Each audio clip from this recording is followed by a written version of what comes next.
तो एक तरफ तो जिन्ना का जो रवैया था कि उन्हें पाकिस्तान चाहिए था और बाद में जो मज़हब के आधार पर काम करने लगा, दूसरी तरफ आपने कहा कि गांधी जी की विचारधारा थी, तो क्या जब जो बाकी लोग थे, जो लीडरान थे, बड़े लीडर्स थे देश के, उन्होंने गांधी जी के उस कथन पर फिर कोई बहस छिड़ी थी क्या उस समय कि ये हमको धर्मनिरपेक्ष बनाना है, हिंदू राष्ट्र नहीं? बहुत देश चले उस वक्त हिंदू राज की इतनी बात थोड़ा कम थी, इसलिए कि हिंदू महासभा कुछ थी नहीं। अच्छा, और क्योंकि ये हिंदुस्तान उस वक्त एक ऐसी आबो हवा में पला था जिसमें के धर्म को हम मनाते नहीं थे, तो इसलिए यहाँ पे कोई ऐसी मांग नहीं हुई कि अब भाई वो मुसलमान बना तो ये हिंदुस्तान बने, ये नहीं हुआ। लेकिन हाँ, पंजाब में हम एक दूसरे के, पंजाब में हम लोग उधर थे तो हमने फैसला किया कि हम पाकिस्तान में रहेंगे, जैसे वहाँ मुसलमान रहेंगे यहाँ हिंदू रहेंगे। लेकिन उन्होंने कहा कि नहीं, यहाँ पे वही रहेंगे जो मुसलमान है, या तो तुम कलमा पढ़ लो। तो नहीं, मैंने कहा भाई कलमा कौन कर पड़ेगा, हम तो हम वहाँ से चले आए। हमने घर से, आप तो पहले आ गए थे, पेरेंट्स आपके बाद? नहीं, हाँ, मतलब हमें सब लोगों को घर से निकाला गया इन द सेंस कि हम घर में थे, लेकिन उन्होंने कह दिया कि नहीं ठीक है चले आए। और इधर से भी पंजाब में उन लोगों ने सबको खाली कर दिया। सो पंजाब में एक किस्म का एक्सचेंज ऑफ पॉपुलेशन हो गया। अच्छा, एक्सचेंज ऑफ पॉपुलेशन, वैसे जब पार्टीशन का फार्मूला हुआ तो उस वक़्त ये भी कहा गया कि भाई ये मज़हब के आधार पर बनेगा, तो इसलिए एक्सचेंज ऑफ पॉपुलेशन हो, तो उस वक़्त कोई नहीं माना। तो सब अच्छा, जो अटल बहुत अच्छा, जिसने जो के तकसीम के खिलाफ रहा, वो मौलाना अबुल कलाम आज़ाद था। वो आखिरी दम तक लड़ते रहे। वो कहने लगा, मुझे याद है कि भाई वो लाहौर में आए, उस वक्त मैं लाहौर में पढ़ रहा था, तो वो बहुत अच्छी उर्दू बोलते थे, बहुत प्यारी उर्दू। अच्छा, तो वो उनकी मुझे तकरीर बहुत पसंद थी, तो मैं सुनने गया। अब देखिए, लाहौर में उस वक़्त 46 में पाकिस्तान बनने वाला, 1 साल के बाद। अच्छा, बहुत था, लेकिन उस वक़्त जहाँ पे तकरीर की, मुसलमानों का गढ़ था। कम से कम जितने भी लोग थे उसमें से मैं समझ सकता था 99% मुसलमान थे। मुझे शौक़ था, इसलिए मैं गया वहाँ। तो मौलाना आज़ाद ने कहा उनको कि याद रखो, अब तुम कहते हो कि क्योंकि हम पाकिस्तान इसलिए बनाना चाहते हैं क्योंकि हिंदुस्तान में फिर जब अंग्रेज चला जाएगा तो हिंदू का गलबा होगा, हम अपना चाहते हैं। तब हिंदुस्तान में हिंदू 80% होगा और तुम्हें कहेगा कि तुमने अपना हिस्सा ले लिया, तुम जाओ। ये बात उन्होंने उस वक्त कही। कहता अब इस वक्त चाहे तुम्हारी तादाद कम है, लेकिन सुबह शमा से लेकर जुनूब तक, मशरक से लेकर मगरब तक तुम कह सकते हो कि भाई हम भी इक्वल हिस्सेदार हैं, हिंदुस्तानी हैं। चाहे हम तादाद में कम है तो क्या हुआ, तादाद हमें भी, इस्लाम को भी आया 1000 साल हो गया हिंदुस्तान में। तो अच्छा, मौलाना आज़ाद ने उनको कहा कि देखो, मैं तुम्हें तंबीह करता हूँ कि ये जो तुम कर रहे हो, एक हिस्सा ये, एक हिस्सा वो, दूसरा हिस्सा नहीं रहेगा, वो भी तुमसे आज़ाद हो जाएगा जैसे ये है। और न सिर्फ ये, बल्कि तुम्हारी किसी दिन जब हिंदू नहीं रहेगा, तुम्हारी शिया और सुन्नी की बहुत लड़ाई होगी, जो आज हो रहा है, जो सब कुछ वो भी आज भी पाकिस्तान में, ये पाकिस्तान में गया और सब कुछ। तो उस वक़्त मौलाना आज़ाद ने कहा, और वो दूरंदेश। तो मैं कहूँगा कि अगर तकसीम को रोकने का, उन्होंने कहा कि भाई देखो, ये देश नहीं मैं बटने दूंगा, मैं इसके खिलाफ हूँ। अब प्रॉब्लम ये थी कि भाई अंग्रेज तो को मनाने के लिए एक और सिविल ओबीडियंस या एक और सत्याग्रह, अब ये लोग जो थे थक चुके थे। नेहरू क्या, सरदार पटेल क्या, वो चाहते थे कि अब जो भी मिले, राजेंद्र प्रसाद क्या, वो कह रहे थे जो मिले अब करें, अब एक और सत्याग्रह की बहुत थक चुके। तो इसलिए वो उन्होंने जितना भी हुआ उसका लेकिन ये कि गांधी जी ने कहा कि ये देश ऐसा होगा जिसमें हिंदू और मुसलमान को फर्क मजहब पे नहीं होगा, सब हिंदुस्तानी है। तो तभी उसका रिफ्लेक्शन हम कॉन्स्टिट्यूशन में भी देखते हैं। बस मैं उसी सवाल पर आ रहा था कि इसी दरमियान 1946 में, यानी आज़ादी से करीब करीब साल भर पहले संविधान की बनने का काम शुरू हो गया। तो तब तक ये साफ हो गया था कि जो संविधान हमारा बनेगा वो किसी मजहब के सारे धर्मों के लिए समान होगा। तो जो संविधान बना रहे थे लोग, क्या उन्होंने इस बात को ध्यान में रख के शुरुआत यहीं से की थी? यहाँ ठीक है, कुछ तादाद छोटी सी थी जो कि ये, क्योंकि उस कॉन्स्टिट्यूशनल असेंबली में कोई ये हिंदू थोड़े, सारे मुसलमान भी थे, सब थे। तो किसी ने, एक दो ने कहा, लेकिन कोई माना नहीं ये कि भाई ये देश जो है, क्योंकि गांधी जी तो उस वक्त जिंदा भी थे, ये देश गांधी जी की गाइडेंस में कुछ कि भाई ये धर्म को सियासत से या प्रजातंत्र रहेगा, यहाँ डेमोक्रेसी रहेगी, और एक ऐसा स्टेट होगा जिसमें कि धर्म के नाम पे कोई फर्क नहीं रहेगा। यानी धर्म उस राजनीति को, सियासत को नहीं चलाएगा, ना स्टेट को। जी। अब एक बात फिर, आज़ादी, हम आज़ाद हो गए, सरदार पटेल गृह मंत्री बनते हैं, और उस वक्त एक बड़ी चुनौती थी, जो रियासतें बिखरी हुई थी तमाम 500-600 के आसपास, उनको इकट्ठा करने का एक काम था। उनका एक सेक्रेटरी था वीपी मेनन, उसने बहुत अच्छा पार्ट प्ले किया, क्योंकि वो जब लॉर्ड माउंटबेटन था तो उसका भी वो एक छोटा सा पोर्टफोलियो ऑफ स्टेट्स था, उसका वो हेड था। इसमें वीपी मेनन ने सरदार पटेल की बहुत मदद की। वीपी मेनन हर स्टेट में गया, जो भी बड़े बड़े महाराजा थे उस वक़्त। सबसे पहले आज़ादी ट्रावनकोर, कोचीन जो है, उसने आज़ादी कहा कि हम, क्योंकि अब अंग्रेज ने क्या कहा कि हम जा रहे हैं, तुम लोग पाकिस्तान को भी ज्वाइन कर सकते हो, हिंदुस्तान में स्टेटों को कहा, और लेकिन ये ख्याल रखो कि जो आबादी है उसका भी ध्यान रखना, और नज़दीक प्रॉक्सिमिटी जोग्राफिकल हो। लेकिन उसमें निज़ाम ऑफ हैदराबाद ने कहा कि मैं आज़ाद रहूँगा, और ना सिर्फ ये, ना हिंदुस्तान में ना पाकिस्तान में, नहीं पर आज़ाद रहूँगा ना, कोई नहीं किसी। लेकिन उसने पहला जो अपना अनवाय वगैरह किया, जो भेजा, वो पाकिस्तान में भेजा, और पाकिस्तान ने उसको एक किस्म का रिकग्निशन सा दिया कि भाई आज़ाद है। अच्छा। अब जब ये वीपी मेनन सब, तो आहिस्ता आहिस्ता इसने पहले ये कहा कि आप लोग सब सब्जेक्ट्स रखो, डिफेंस, फॉरेन अफेयर्स और कम्युनिकेशन, ये सेंटर के पास रहेगा। इसके लिए जो रियासतें थी एकदम चीज़ों में सब मान गई। या भोपाल का जो था नवाब, उसने थोड़ा सा हेसिटेशन किया, लेकिन वो बाद में आ गया, और ठीक है, उसको जूनागढ़ वाले ने भी पंडित नेहरू का बहुत बड़ा असर था उस पर वगैरह, तो आ गया। सिर्फ निज़ाम हैदराबाद या महाराजा हरि सिंह जो कश्मीर में था, उसने कहा कि नहीं यार, मैं भी आज़ाद रहूँगा। कश्मीर की अलग बात है कि वो आज़ाद रहा, लेकिन पाकिस्तान ने अपने ट्रुप्स और इरेगुलर जो भेजे, तो वो उसकी वजह से उसको, अब वो चाहता था, हिंदुस्तान से कहा कि फ़ौजें भेजो मुझको बचाने के लिए।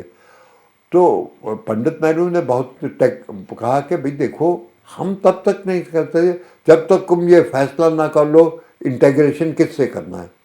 तो फिर उसने इंटीग्रेट जब हिंदुस्तान से किया, तब हमारी फ़ौजें गई, वैसे पहले नहीं गई बिल्कुल। लेकिन उन्होंने पाकिस्तान ने इरेगुलर ट्रिप्स वगैरह जो बारामूला तक पहुंच गए थे, और अगर वो बारामूला में वो खाते और औरतों की बेइज्जती की या बहुत किया, अगर वो सीधा चलते तो श्रीनगर पहुंच सकते थे, लेकिन रास्ते में लूटते और खाते पीते आए, तो इसलिए उनको देख। तो ये जो रियासतों का विलीनीकरण जो आपने कहा कि वीपी मेनन ने काफी मदद किया, और सरदार पटेल और इस काम को क्या हम अलग अलग करके देख सकते हैं? नहीं नहीं, वीपी मेनन उसका सिर्फ था ऐसा। अच्छा, सरदार पटेल ने यही माना। बाद में ये अलग बात है कि बाद में जो दूसरे सब्जेक्ट्स थे वो भी कुछ वॉलंटरीली, कुछ ज़बरदस्ती से वो भी मतलब अब स्टेट जो है मर्ज हो गई, बिल्कुल कंप्लीट मर्ज तो हो गई पहले ही, लेकिन 3 सब्जेक्ट्स उनको बाकी उनको दे दिया गया था, 3 सब, लेकिन वो बात रही नहीं। फिर उसके बाद और लेकिन फिर जब आई अपनी रीऑर्गेनाइजेशन ऑफ स्टेट्स तो खल्क मल्क हो गया तो। लेकिन उस समय जब रियासतों का विलीनीकरण हुआ था तो मुझे जहां तक याद आता है कि कुछ चीजें ऐसी थी जो उनको आजादी दी गई थी, प्रिवी पर्स दे दिया गया था, उनको कुछ राजा या राजकुमार का आजादी। देखिए, उनको स्वाय इनके के ये 3 का डिफेंस, फॉरेन अफेयर्स और कम्युनिकेशन, बाकी उनको आजादी दे दी बिल्कुल। ये प्रिवी पर्स तो दिया था, एक जो उनको कंपनसेट किया कि भाई तुमको मिलता था रेवेन्यू, वो नहीं मिलेगा, सेंटर देता, तो इसलिए उससे जो बाद में प्रिवी पर्स का एक कॉन्ट्रैक्ट हुआ था वगैरह, जो कि बाद में जब गवर्नमेंट ने उसको हटा दिया तो उस वक्त छागला मिनिस्टर हुआ करते थे, उन्होंने कहा कि ये एक वायलेशन ऑफ जो एक कॉन्ट्रैक्ट किया था उसकी वायलेशन है, लेकिन खैर उस वक्त। लेकिन कुछ और भी उनको खास अधिकार हक दिए गए थे। नहीं, अधिकार देखिए, एक तो अपने आप को नवाब जो थे, महाराजा कह सकते, वो कह सकते बिल्कुल, अपना दरबार लगाएं, जो मर्जी कहें, क्योंकि हिंदुस्तान सिर्फ इन चीज़ों पे रहता था कि डिफेंस, फॉरेन अफेयर्स और कम्युनिकेशन, बाकी में दखल नहीं। लेकिन वो जो दरबार लगाते थे, क्या ये तय हुआ था कि वो दरबार लोगों के पर एडमिनिस्ट्रेशन जो होता है, शासन प्रणाली में कोई उसकी वैलिडिटी नहीं थी? कोई दिल्ली ने बिल्कुल इंटरफेयर नहीं करते थे, वो जो मर्जी करे, बल्कि कई दफ़ा शिकायतें भी आती थी, लेकिन वो क्योंकि 3 सब्जेक्ट्स थे इसलिए उसमें नहीं हुआ। ये तो बात की बात है, आहिस्ता आहिस्ता वो कई जगहों पे बगावत हुई तो वो फिर लोगों की हुकूमत आ गई। सिर्फ 2 जो जगह थी जो उसने डिफाई किया, एक गोवा और एक ये जो अपना हैदराबाद। तो हैदराबाद में तो इतना फिर शुरू हो गया कि रजाकार, उन्होंने कुछ मारना वारना भी शुरू कर दिया, कम्युनल राइट। तो उसमें सरदार पटेल या पंडित जी ने उस वक़्त वहाँ पे फोर्सेस भेजी ताकि वो, तो वो आप कह सकते हैं कि वो फिर वॉलंटरली फिर निज़ाम को भी रखा, लेकिन एक फिगर हेड रहा, बाद में वो भी चला गया। गोवा में बहुत देर तक रहा। गोवा में तो 62 तक रहा मेरे ख्याल, 62 के करीब 60। ये बहुत उस वक़्त ये राम मनोहर लोहिया की बहुत बड़ी मूवमेंट थी सोशलिस्टों की, तो इन्होंने बहुत अंदर जाके कई मारे गए, कई कुछ हुआ, क्योंकि तो यहाँ पे बहुत उसका असर था गया। तो अब गोवा ने ये यूएन में गए, कई कुछ है, तो फिर ये जो है गोवा फिर उसके बाद उसको किया गया, क्योंकि अब लोगों को बहुत सख्ती वगैरह करनी शुरू हो गई। अच्छा, एक बचपन में हम लोग कहानियां सुना करते थे कि जब वो जो खास हक दिए गए थे रियासतों को, और कि वो अपने आप को राजा कहलाएंगे, महाराजा कहलाएंगे, उनको ये भी था कि शायद अगर वो खून भी कर दें तो उनको कुछ माफी होती थी, या शेरों के शिकार की माफी होती थी। अब ये एक स्टेट था, क्योंकि इतना शेर मार सकते हैं इतने। अब हाई कोर्ट या सुप्रीम कोर्ट का वहां तो कोई दायरा नहीं था ना, उनकी अपनी अदालतें थी। ये तो बाद में हुआ ना, हाई कोर्ट भाई ये होगा, तो इसलिए अगर कोई खून वून करता था तो जो उनकी वही करते थे। वही फैसला करते थे, मतलब वो संविधान लिखा हुआ नहीं था, जो ये राजा तो फैसला करता बाद था। में हुआ जब 1955 में रीऑर्गेनाइजेशन, तो तब ये स्टेट सब उनको शिकार, शेरों के शिकार की भी खुली आजादी हाँ थी। जो बहुत करते थे, वो शेरों का शिकार तो बाद में भी करते रहे, लेकिन अच्छा, आप एक आगे बढ़े देश के इतिहास के साथ। 1952 संविधान हमारा बन गया, 50 में लागू हो गया, और 52 में राज्यसभा और लोकसभा दोनों अस्तित्व में आई, चुनाव की प्रक्रिया शुरू हुई। उसको कैसे आप याद कर रहे हैं? देखो, जब पहला इलेक्शन हुआ तो उस वक़्त इतनी वोट की कॉन्शियसनेस नहीं थी कि भाई वोट से हम गवर्नमेंटें बदल सकते हैं, क्योंकि अभी अंग्रेज़ों ने गया, उसके बाद आज़ादी मिली, तो उस वक़्त जो भी उस वक़्त कांग्रेस पार्टी, क्योंकि उसने आज़ादी दिलवाई थी, तो कांग्रेस पार्टी थी, तो सब लोग कांग्रेस पार्टी को ही वोट देते थे, कोई और पार्टी थी नहीं। ये तो बाद में पार्टियां आई ना, तो लेकिन वो इसलिए कि वो आज़ादी के साथ जुड़ी हुई थी। ये अलग बात है कि उस वक़्त जो आज़ादी से पहले जो नेशनल कांग्रेस थी, उसमें सब थे, जो आज़ादी के थे वो सब था, आंदोलन था। अच्छा, तो तभी जो है उसके बाद ये क्रिटिसिज्म हुआ, गांधी जी ने ये कहा कि अब कांग्रेस का खामदा, इसलिए इसको भंग कर दिया जाए और इसकी जगह एक वॉलंटरी ऑर्गेनाइजेशन बनाओ वगैरह।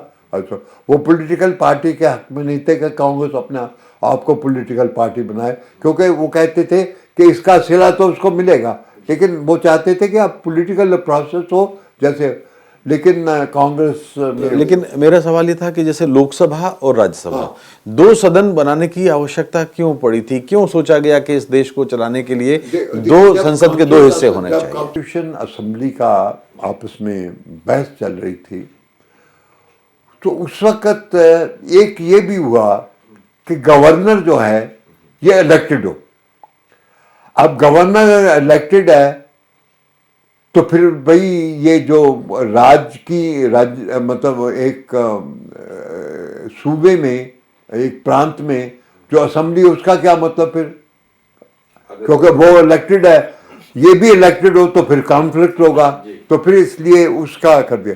जब आप कहते हैं राज्यसभा, ये जब लोकसभा तो हो गया कि भाई लोगों के साथ, लोगों की चुनी हुई जो रिप्रेजेंटेटिव हैं वो आएंगे। अब पंडित जी ने और सरदार पटेल ने ये सोचा कि भाई ये यहाँ पे तो बहुत ये होगा, पार्टियों का लालच होगा, वो हर किस्म की बात कहेंगे पार्टियाँ, लोगों को भड़काएंगे वगैरह, और जो कानून होंगे वो भी ऐसे होंगे कि जिससे जल्दी जल्दी में जिसकी बात, एक ऐसी बनानी चाहिए हाउस जिसमें कि पूरी तरह कंसिडरेशन हो, आराम से लोग भागा दौड़ी ना हो, और इसका इनडायरेक्ट इलेक्शन तभी किया गया, डायरेक्ट इलेक्शन नहीं है, वो असेंबलियाँ करती हैं, और स्टेटों का भी एक हो। आफ्टर ऑल स्टेट्स जो हैं, अब उनका अपनी अपनी असेंबली है, आप यहाँ पे कोई फैसला करते हैं, उनको पूछते नहीं, तो कोई तो स्टेट का भी तो हाउस होना चाहिए, तभी इसका नाम पहले हाउस ऑफ स्टेट्स था, जिसको अब हम राज्यसभा कहते हैं, हाउस ऑफ स्टेट्स था। ये एक अलग बात है कि सुप्रीम कोर्ट ने एक जजमेंट दी, मैं लेके के गया था वहाँ पे, कि राज्यसभा का, क्योंकि राज्यसभा में मेंबर जो बने, जो उन्होंने कहा था कि जो मतलब जो चुन के आएगा, जो बनेगा असेंबली से, should be ordinarily resident in that state. अब इन्होंने ये कानून बदला कि कहीं से भी हो सकता है, चाहे पंजाब का केरला से, केरला वाला कहीं से और से हो सकता है। तो मैं सुप्रीम कोर्ट में गया था, मैं सुप्रीम कोर्ट में हार गया, अब मैं फिर एक रिव्यू की पिटीशन दे रहा हूँ, क्योंकि राज्यसभा का कैरेक्टर और है, वो राज्यों का कैरेक्टर है, राज्यों का रिप्रेजेंटेशन राज्यों का है। अब अगर आप राज्य का नहीं तो फिर क्या पता, तो इसलिए उस वक्त ये राज्यों का कि भाई इनकी भी से हो, तो इसलिए बनाया गया ये। और दूसरा जरा आराम से धीरे से ये कंसिडरेट करें कितना, क्योंकि कोई जल्दी नहीं है। और हाँ, एक बात कहा कि भाई ये जो मनी बिल हैं ये लोकसभा का मतलब लोगों के पास रहना चाहिए, तभी राज्यसभा में मनी बिल आता है। लेकिन उसकी अगर कोई वो बदलना चाहे तो बदल नहीं सकते। जो बजट है वो पेश होता है, मैं भी राज्यसभा का मेंबर रहा हूँ, लेकिन ये सजेशन दे सकते हैं वगैरह, लेकिन रोक नहीं सकते। वो बाकी जो चीज़ें हैं वो दोनों हाउस से पास होनी पड़ती हैं, और अगर ना पास हो तो फिर एक जॉइंट सेशन। लेकिन अब ऐसा होता है कि कुछ ना कुछ बन जाता है। अच्छा, इसी साल चुनाव आयोग का गठन हुआ जिसने पूरे देश में पहले आम चुनाव कराए थे।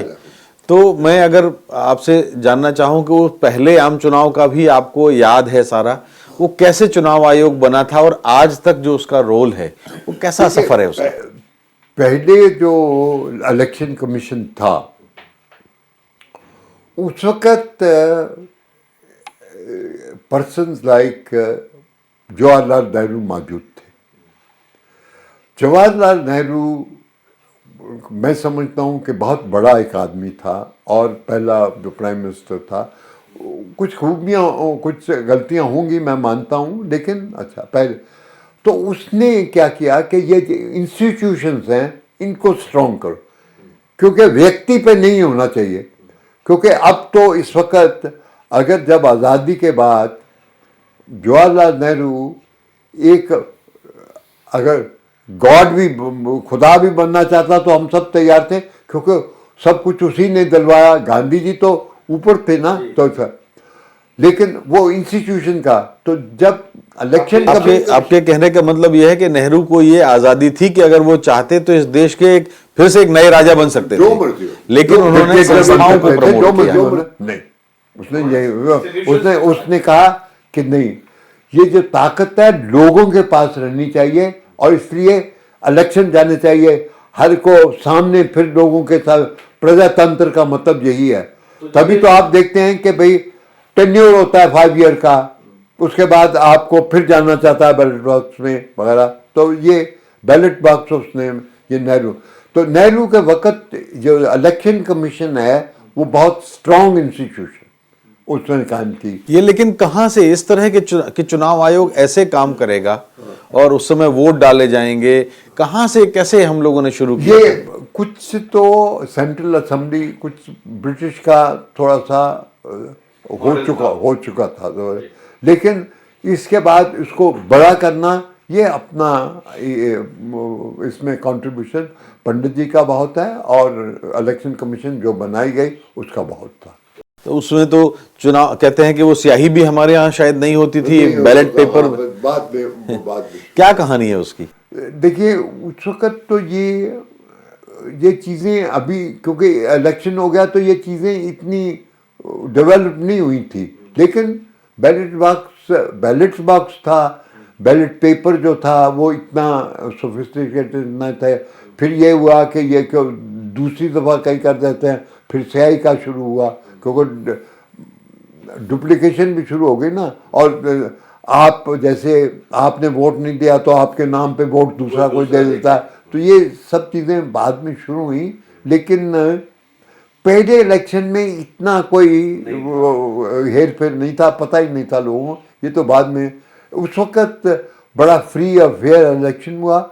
लेकिन क्योंकि उस वक्त इतनी बड़ी ताकत थी कांग्रेस की कि जैसे कहा करते थे कि भाई पंडित जी अगर एक खंबे को भी कैंडिडेट बना देंगे तो वो जीत जाएगा।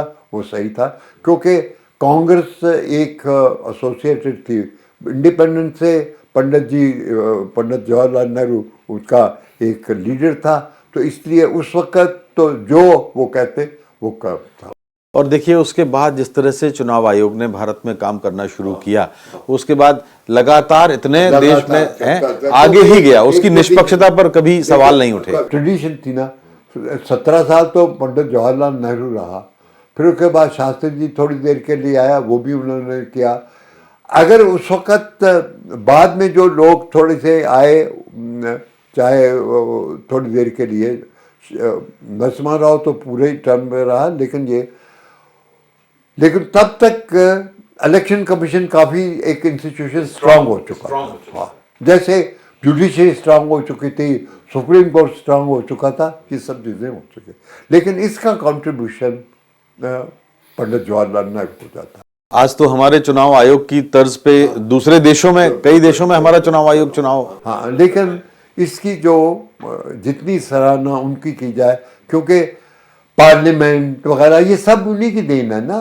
क्योंकि मैंने कहा कि जब आज़ादी मिली थी तो अगर वो, अब उन्होंने देखिए उस वक्त भी दो डिस्कशन हुई थी कि क्या प्रेसिडेंशियल फॉर्म ऑफ गवर्नमेंट करें या कि ये जो पार्लियामेंट्री करें।